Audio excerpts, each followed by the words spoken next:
Klipe egozim or klipe rimonim, the shells of walnuts, the shells of pomegranate. These are things that were used by people who dyed material. Satitu pua, which were other material that was used for dyeing. So the shear of carrying them is kedei litzboa beged cut.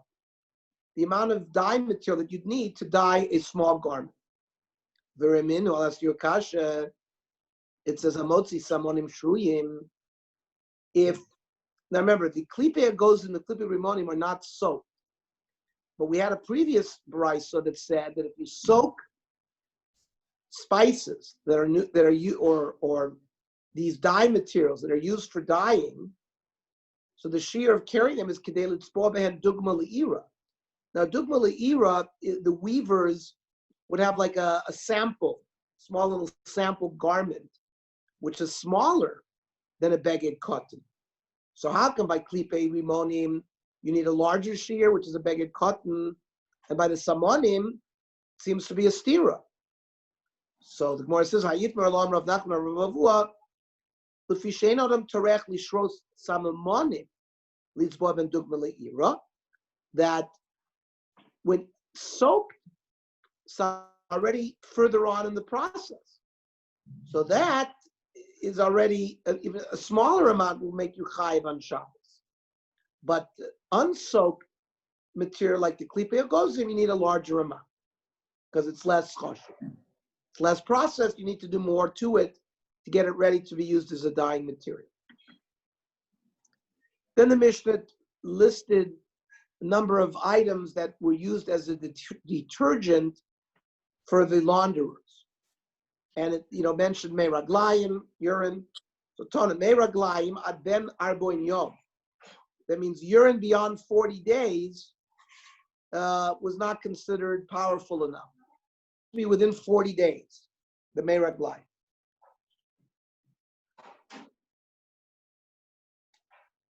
Neser. Neser is another Natron.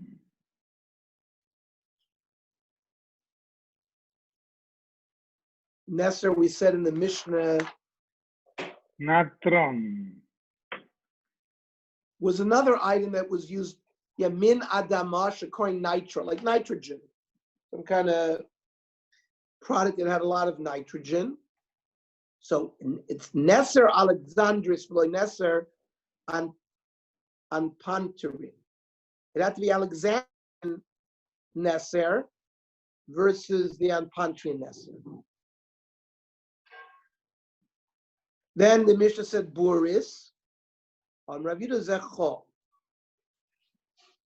It's some kind of sand that was put in the, like as a, sometimes you use sand to, for laundry because it scrubs things away. Freit the Gemara, it says in the Baraisa Vatanya HaBoris VaChol. How could Boris be Chol if it's lists Boris and Chol as two separate items? Elamai Boris Kavrisa. Kavrisa is like a sulfur type of material. Freit the Gemara, Meisvei, I'll bring you a Baraisa that talks about items that are prohibited misum shviyas because of shmita. Hoisifu aleim hal chalbitzin. Rashi says latrin.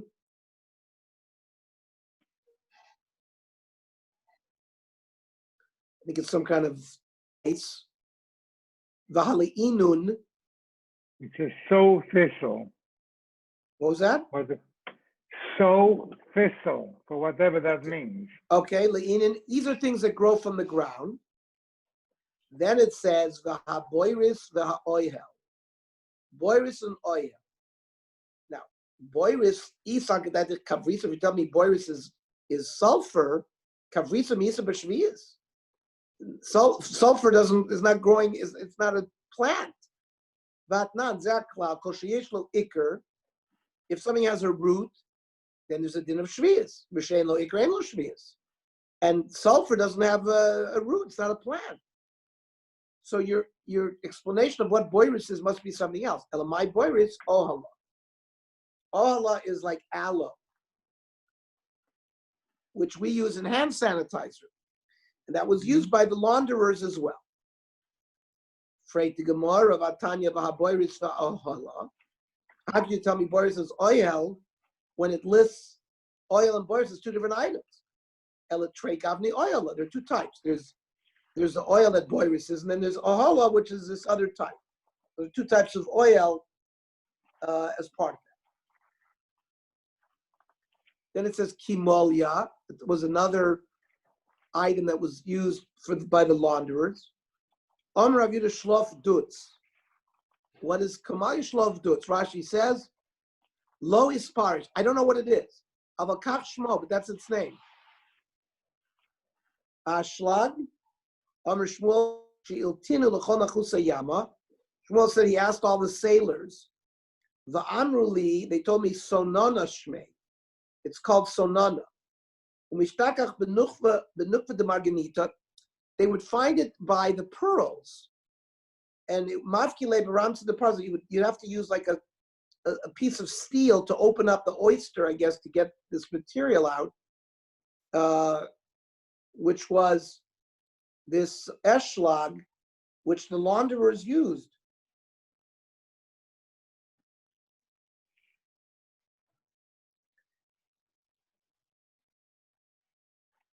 It's some kind of material that comes from the ocean.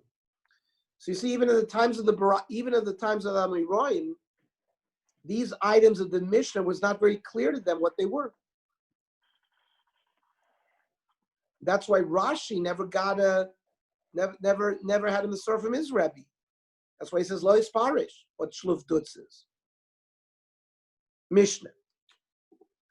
Pilpeles. Pilpeles is some kind of pepper. Rashi says not our pepper. There's some kind of, we'll see, it was used for bad breath. For Harold's business. Harold is not, yeah, there's Harold.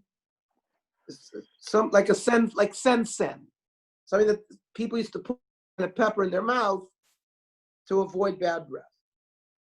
So the shear of carrying pilpeles on Shabbos is kol shu, because you don't need a big piece. Whatever piece that you put in your mouth, no matter how big it is, would work. Itran is also kol shu.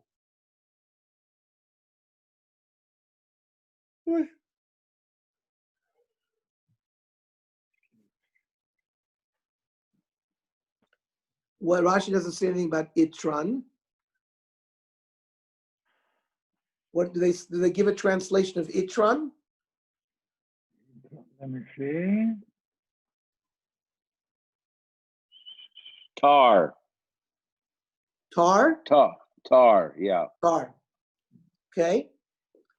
So mine b'samim umine matchos, spices or pieces of metal. Kol shein, the shear is any size, even a small size, because they're chashuv, like a perfume. Any amount of perfume is going to be chashuv. It gives reach tov. What's the difference between a mashahu and a kol shehu? Same. Well, kol shehu is they're really the same. Kol shehu mashu means any item, no matter how small it is. It's really this, it's got the same connotation. Well, so when we say like chametz is asur b'mashu, means there is no minimum shear.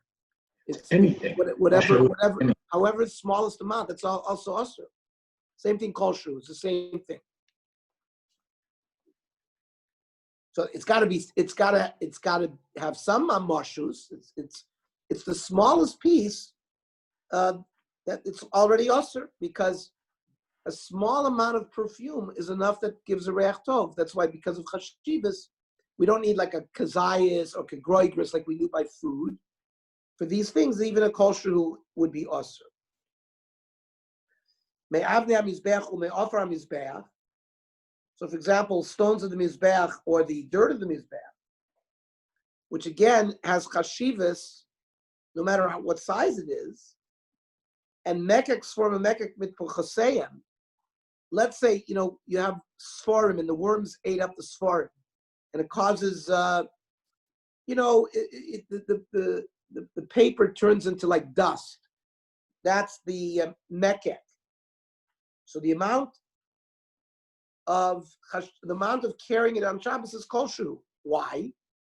The Mishnah says shematzninos on the gonzon, because you have to bury it like shemus.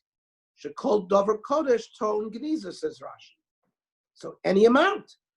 If you have a little bit of shemus, there's no minimum amount of shemus that you have to bury. No matter whatever is left, you have to bury.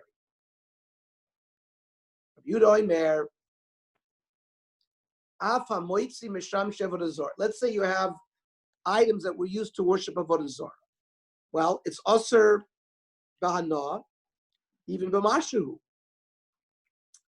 So the din is the shear carrying these items is kol shu. Shenemar v'lo yidbak b'yadcha me'uma min acherem. You can't have anything from like the irani dachas that you have to destroy. It's all aser. So since even a small amount is aser for any use, it's chashivas is also b'kol shu. That's why even b'kol shu you have to destroy it. So b'kol shu you be chayav for carrying. Says the Gemara, pilpel has kol shu.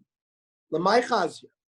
What is a mashu of pilpelis? What is that good for? Says the Gemara, l'reach hapeh. People would chew it to avoid bad breath. Itran kol shu. What do you do with a little bit of tar? Lamai chazia. L'tzil chasa.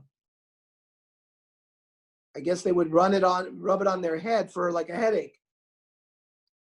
Rashi says a ke'ev chatzi arosh. That could be like a migraine headache, because half of your head, people get headaches by their temple. That's what could be mean by chatzi arosh. Mine v'samim kol shehein. We said perfume or any kind of good smelling item, the shear for carrying it on Shabbos is kol shu. Ton rabbanon hamotzi reach ra kol shu. Even something that smells bad, it has chashivas. You would get rid of it. So therefore, carrying it is also asur b'kol shu. Shemen tov kol shu, because even a little bit of it will give a good flavor. Argaman is like the royal purple. It's a purple that they would dye primarily for royalty. It's shears kol shu because of chashivas. Rashi says, or you could smell it. Uvsulas havered achas. This is like the petal of a rose petal. One of them, it smells good. And so even one is enough that you'd be usher for carrying it. Then it said, metal, no matter what size. Lamai chazu, what are you going to do with that? Tanya Rishon Elazar Omer Sheken Roy Lasus Mena Darban Kot.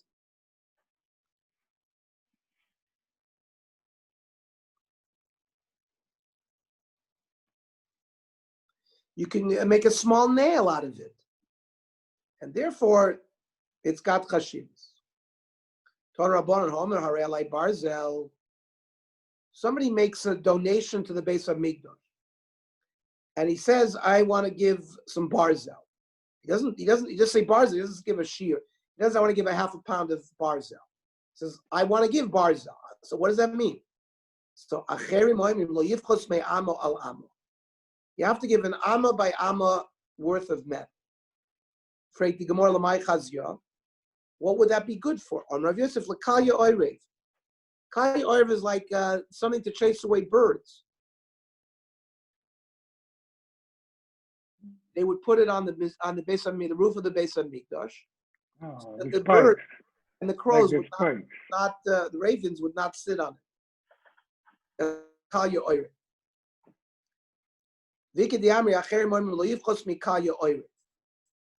you should not, if you make a neder, harei alai barzel, you shouldn't give less than the amount needed to make one of these things that chase away birds, like a scarecrow made out of metal, like a gargoyle.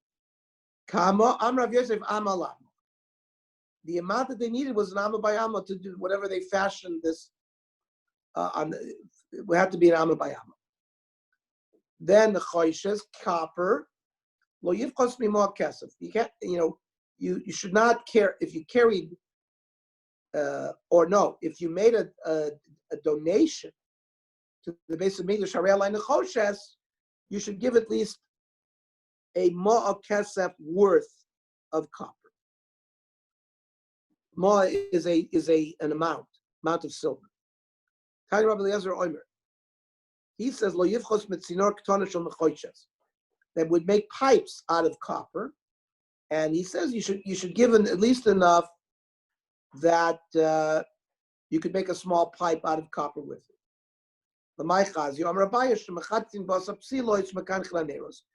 They would use it as implements for the menorah.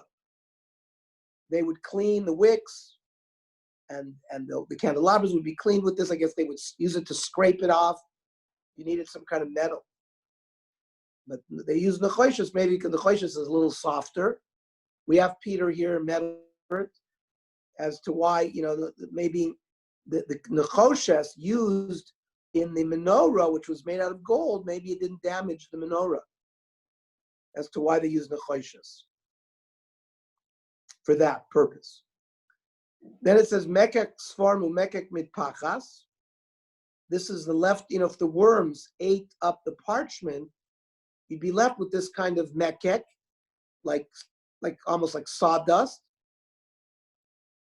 Amrav Yehuda mekak de sifri, tikach de shiroi, ve'ila de invi uped te eni v'hadri moini kula sakanta. These are all names of worms. Worms in a fig, worms in a pomegranate. The ila is worm in a grape. Tikach is a worm in another kind of material, and makak is like garments, and makak is the worm that eats up the parchment. And to give us a story about this, the Gemara says, Ahu Talmida, there was a student, Rav Yosef Kamed Rav Yochanan, was sitting in front of Rav Yochanan, have a ka'achal te'eni, was eating a fig. Amar le Rabbi koitzin yesh te'eni. He said, this fig has thorns, and it's getting stuck in his throat. Amar le ketole pele l'deidi. He said, oh, this student's going to be killed by this worm that's called peh. He didn't realize that the thorns that he's feeling, he's eating worms. And it's going to stop up his throat. It's going to be a sakana nefashos for him. COVID-19. Mishnah. Amoitzi kupas aroichlin. So a roichel is a peddler. Peddlers would come around with a box. In the box were many smaller boxes that they would sell. They had perfume, they had spices. These were peddlers that sold to women. They would come to the home and peddle. They're calling it a basket, but it's okay. It's basket. What was that? They're translating it stanza as a basket. Well, a kupa is a box. And Rashi says moichrei psamim lekushe lekishute nashim for cosmetics. V'yesh lehem kupos k'tonos l'tzrois psamim. That's the point that the Mishnah wants to make here. That there were many smaller boxes with the bigger box. And the Mishnah is going to tell us, afal pi sheyesh bo minin harbe. So even though there's many boxes in it with different things, ein achayv l'chatas tachas. So now we've learned a new din, that if you have a big box, and in that big box is little bit smaller boxes, and you carry the big box, you only chayav one chatas. You're carrying multiple things, maybe you should be chayav 10 chatases. So this din is that for a box that has other boxes in it, it's called one hotzah. So that's a chiddush. Then it says, zerune gina, seeds that you would plant in a garden. So we've already established that the shear for carrying food on Shabbos is kegroigros. Now, we will eat seeds, pumpkin seeds, sunflower seeds, right? So, and you had other seeds, so sometimes you had seeds that you were going to use to plant, not to eat. So zerunegina pachos mekegroikos. The shear of carrying seeds that you intend to plant, not to eat, is less than a groikos. We'll see how much less. It's a little bit less. Rabbi Yehuda ben Beseira Omer Chamisha. He says, no, not groikos. He says 5 seeds. Because remember, we learned a few blot ago about planting a patch, like in a garden, of vegetables. You could plant a row of 5. So Rabbi Yehuda says, you're not chayav unless you take 5 seeds out. We paskin like the Tanakh. Then it says zera kishuim. Kishuim is like zucchini or pumpkins. They're a little big. So shnayim. So those seeds, 2 seeds, because they're bigger, and it's choshev. So you don't need 5. Zera diluin. Diluin are like either cucumbers or zucchinis or melons. There's also shnayim, 2 seeds. Zera pula mitzri. Pula mitzri was some kind of bean, Egyptian bean, shnayim. Now, chagav chai tohor, a grasshopper that was alive, but that is a kosher type of grasshopper. So there are 4 types of grasshoppers kosher. By the way, when we talked about that halachic suda that the OU put on 10 years ago, that I attended, so they passed around some grasshoppers that were we Ashkenazim do not eat them. We have no Masorah. The Sephardim, particularly in Morocco, already the Sephardim from Iraq and Baghdad, those places, did not eat grasshoppers, but some of the Moroccans did have a Masorah.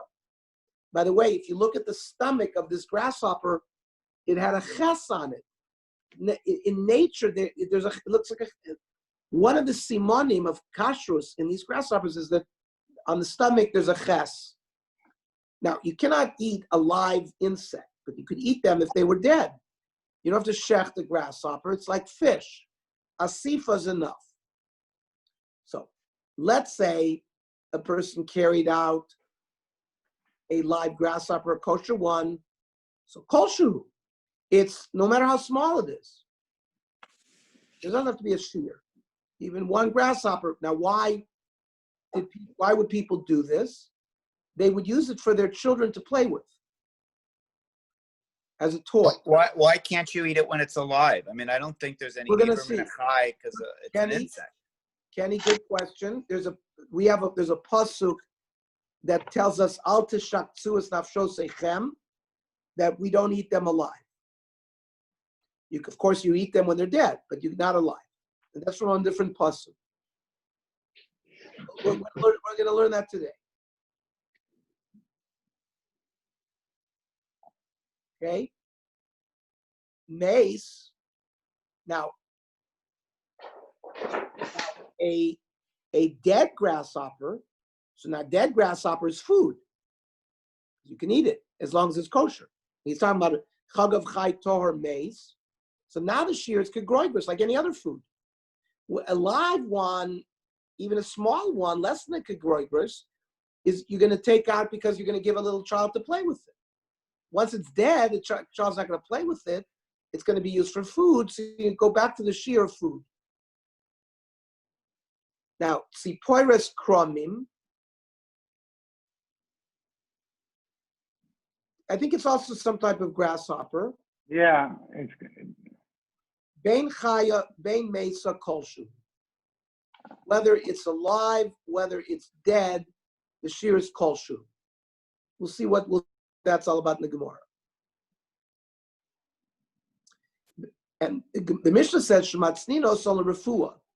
This kind of grasshopper, there was a procedure done with it that was used for medicinal purposes. Oh, since it's used for medicinal purposes, it's choshev. Even kolshu is choshev. That's why the shear of that is kolshu. Ernie, so Yes, sir. Tziporis kramim, right? He calls it modern scholars have been unable to arrive at a clear conclusion with regard to the identity of Tzipor Kramim. However, based on sources, it seems to be close relative of the common locust. Some suggest that it is the Egyptian locust, an acronym, I don't know, which is the largest species of locust in the east. The length of the female reaches 9 centimeters, color is reddish yellow, and its wings are gray brown. There you go. So it is a kind of grasshopper, and it was used for medicinal purposes. Well, yeah. Then it says, Rabbi Yehuda Omer, Afa moitzi chagav chai tome. A non-kosher grasshopper, if it was alive, the din is kolshehu. Shematzino solakot lischokbo.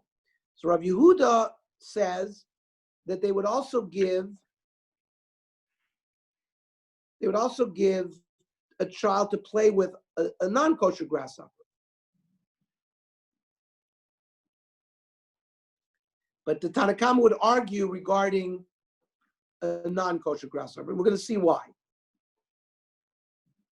The Tanna Kama is going to hold that we did not take those out because maybe the child would eat it and then he's going to eat something non-kosher. But Rabbi Yehuda said it's not a problem. We'll see why Rabbi Yehuda holds it's not a problem. So Gemara says, Gemara talks now about how much zera we need. So for a minute it says zevel v'chol adak. How much fertilizer or sand do you have to carry in order to be chayiv on Shabbos? Enough to fertilize like a head of cabbage. Divrei Rabbi Kiva. The Chachamim oimrim kedei l'zabel kreisha. Enough to fertilize kreisha, which is watercress, something else, right? Which seems to imply that even one seed of something is chashuv. Because if you're taking out zevel chol even for one cabbage, so even one seed is chashuv. Amar Rav Papa, no, because that's already planted and it's already taken root out, it's growing. So ha dezriya, ha delozriya. These seeds that we're carrying out have not planted in the ground. We don't know whether or not they're going to take root, whether they're going to work, and therefore, and the Chazal had an understanding. You're not going to just take one out. You can take 5 out, or you can take a certain amount out. Even though once it's in the ground and growing, that's already considered over chashuv because it's been successful in the ground. Then the Mishnah said zer kishuim, and the other ones that gave us various amounts. If you carry out seeds, so imlanetiya shtayim, so 2 seeds are enough. Like we said, kishuim shnayim, diluim shnayim, zer polovitzvi shnayim, because these are more chashuv. And imlachila kemole pichazir. These seeds, in order to, because these were used for animal feed. And the way they calculated is the amount that would fill the pea of a chazir. Kamalo pichazir achas. One of these seeds was that already filled the seed of a date. A date. We're talking about dates because they're big seeds, and that's already enough. If it fills the pichaz, that's the amount that is oichel. Because it's not just human oichel, even a behema oichel is on Shabbos is chashuv. So that's the amount that gives you chashivas. So we have netiya shtayim for lachila is kimlo pichazir. Im lahasik, now they would use the dates seeds for fuel, for fire. Is kedei levashel beitzel kalo. Is the amount to cook? We said an egg, which we said was a chicken egg because it's an easy egg to cook. Then they would also use the dates like the Chinese would use an abacus, right? Im lecheshbon shtayim. They would count, they would use it as a token to count. And acherim oimrim chomish. that until you have 5, it would not be considered, for counting, would not be considered choshev.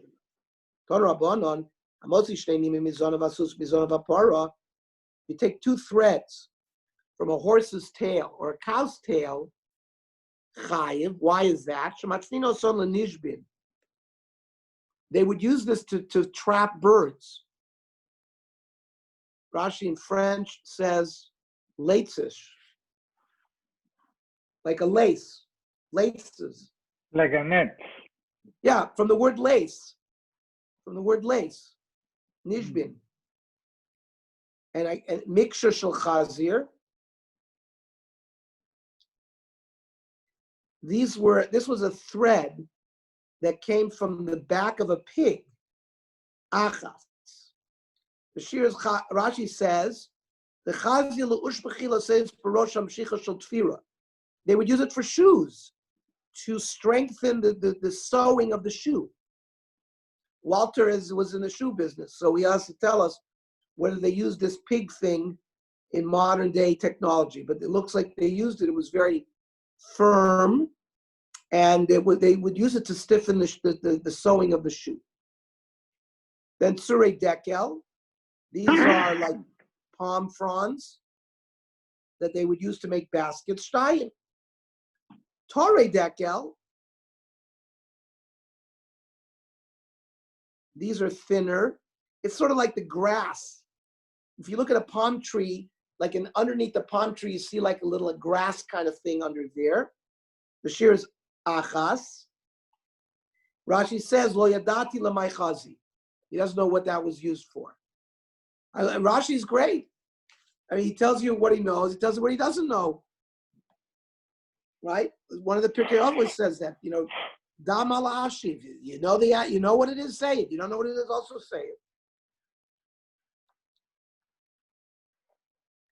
So then it says Siporis Kramim, which was this locust, this Egyptian locust that Walter said what they think it is.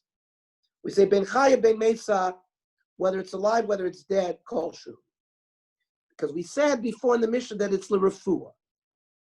Siporis Kramim, what is this?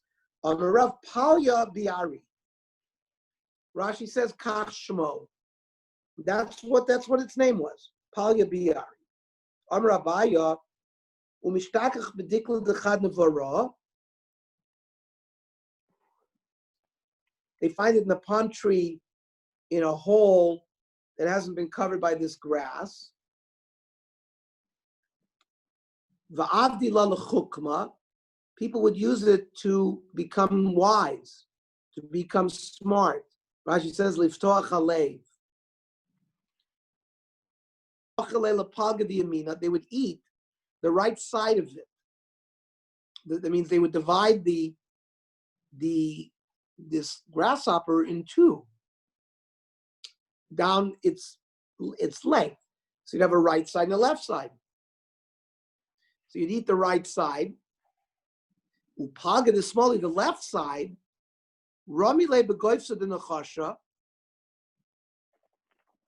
You would put it in a little copper tube. The chosim law, you would seal it. V'shisin gushpanki, with 60 seals. The toila be'ever the smaller, you would hang it, I guess, as a bracelet on your left arm. The simonech lev chacham liyamino. The lev seal is smaller. It's pasuk in Koheles.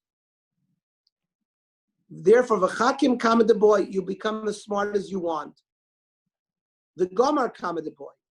That means chakim means wisdom, like how to figure things out one from the other. And gomar means get in knowledge. And then after you go through this process, you've eaten half, the right half. You did the other thing with the left half, and then you dangled it, and then you went to learn. Then you got to eat the remaining left half, because the ilo me'akar talmud. If not, you're going to forget everything you learned. Right. Rabbi Yehuda Oimer, So Rabbi Yehuda argued the Mishnah and said even if you took out a live trafe grasshopper, the shear is also kol shehu. Tanakh is super low, and the Tanakh says no, you're not. The shear is not that. It would be kegroigos. It wouldn't be kegroigos either. You can't eat it either. He would hold it's not that. They wouldn't use it at all. They wouldn't give it to the child. My time, but because he might eat it. It's treif. Rashi, so you're going to ask me, yeah, but if you see a child eating something treif, Bezdin is not mechuyev to be mafresh him from that treif. You as a parent have a din of chinuch, it's different, but let's say Bezdin sees him in the street. That's the sugi of kod nochel nevelas. The Bezdin is not required to be mafresh him. But you can't feed him via diet. Let's say you see him eating with something, you don't have to stop him. But you can't feed it to him. The Tanya loy soichlum, that means lo sachilum, that you're not allowed to feed a cotton something treif. Freit the Gemara ihachi tor nami. So then why do we take out a live kosher animal? Chai nami. Dilma achale. Now, Kenny asked the question, what's wrong with that? Now, imishum de'enbo isser eva menachai. So, what's wrong with eating something live? So, buy a regular animal, not an insect. There's a din of eva menachai. You can't cut a limb off and eat it while it's live. You certainly can't eat a live animal because of eva menachai. The chagav ein to'un shchita. Because the din of Eiver Menachai is only applicable to an animal that requires shchita, and a chagav doesn't require shchita. But isbei miya mishum bal tishaktu, the makois kid Rav Kahana. That's what I'm saying. There's a pasuk of bal tishaktu snafshoy seichem, which means you can't eat a live insect. So why would we give a live insect, a live chagav kosher to a child? He might eat it. And we have the problem about the shaksu. That's iachi tar nami. And we bring the Rav Kahana have a koim kabei de Rav. Right? Rav Kahana was sitting in front of Rav Avakama Avishu Shiba Apume. And there was some kind of kosher live grasshopper that he was, I guess, passing towards his mouth. Omerle shkale the lolem rumechel kachale. The cover from the doctor's nafsho seichem. And Rav quickly stopped him. Leave it alone, don't eat it, because people will say you're going to be over this din of Baal Tashaksu. So there's a little shtickle aveira in eating alive. So how can we give a child, so we go back to our Mishnah, how do we say that you can carry out a live grasshopper for the child? We should be where he's going to eat it too. Ella dilma mayas. Ella dilma mayas for achale. That means the live treifa chagav, we don't give it to him because maybe it'll die and then he'll eat it. That's the pshat. If Rabbi Yehuda, imai is caught mispitsapidle. Why does Rabbi Yehuda? So we don't want the child to eat the non-kosher chagav. Not a problem giving him the live one because he's not going to eat the live one because it's an avera to eat it. And the live chagav they're also not going to eat it, but maybe it'll die. He'll eat it. They'll be over that. Akam Rabbi Yehuda is not worried about that because imai is cotton mispitsapidle. A child, if you give him a grasshopper as a pet and it dies, he's not going to eat it. He's going to make a funeral for it. I remember burying goldfish. You remember we had a goldfish, you made a whole funeral for them in the backyard. You put the fish in a box, you buried it. So they know the mind of, the Chazal knew the minds of children. So you don't have to worry he's going to eat it. That's why Rabbi Yehuda says you can give him even a non-kosher chagav live to eat because he's not going to eat it if it dies. Hadlacham Rabbi Kiva, Hadlacham Rabbi Kiva, Hadlacham Rabbi Kiva. New Perek Asiri, Hamatzniya. Hamatzniya Lazera, Ula Dugma, Ula Rafua. A person himself has a desire for a certain small amount of seed, or a pattern, the garment has a certain pattern, or something for Rafua, even if it's a tiny item. And he would hide something like that for use. So now, even though there are other shiurim that we went through, what's the normal shiur to carry out a zera? We said it's either kegroigris or like 5 of them or whatever, dugma is a certain amount. But if a person is going to hide even a small amount, he's already going to be chayav for that kolshu, chayav b'kolshu. But for cholodim ain't chayav level like a shiuro. But another person walking into the guy's house is not going to be chayav because of that other guy's shiur. Just because Chaim Yankel hid values even a kolshu doesn't mean that the average person will come in. If he carries that out, he will only be chayav achatas if he carries the bigger shiur, the standard shiur. Not only that, the guy who carried it outside, but now let's say he wants to bring it back in, so now the shear is not going to be that special smaller shear. It's going to be the shear, the bigger shear for everybody. For example, why did he hide a seed, even one seed? He wanted to plant it. Well, he took it outside and decided not to plant it, and he brings it inside again. So he changed his mind. So bitel machshavto, says Rashi. And now he would be potter from a chiyuv chatas because he didn't carry the standard shear. So that's a chiddush that the Mishnah told us. Now, lama leila misnia matzniya. Why do you start off by using a language? Oh, a person who sequesters for himself in his house, he hides something.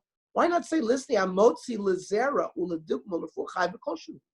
Why not say, listen, if I carry out a seed, well, even one seed, because I consider it choshu, or a pattern of a garment, or for something for a fuah. What do you have to go into this hamatzniya business? Seems strange. As long as he carries out a shear that he's shown that for him it's choshuv, then he's going to be chayiv for it. What's this hamatzniya business? On Rabbi Yochanan konshit snio. Yeah, at one point he put it away for a certain purpose. He hid one seed because he had this special seed he was going to plant it, and he hid it away. V'shachach lameitz snio. 2 weeks later, he finds the seed. He forgot why he put it away. The hashta kamafik stomach, and now he carries it out without any statement of what he's doing. Maybe since he forgot, maybe we disregard the fact that he was matzniya it for himself. Also no, because now 2 weeks later when he carries it out, we go back to his original das.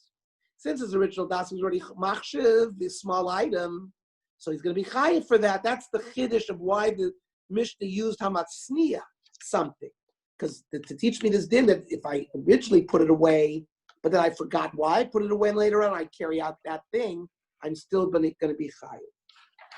Right. Okay, so tomorrow, regular time.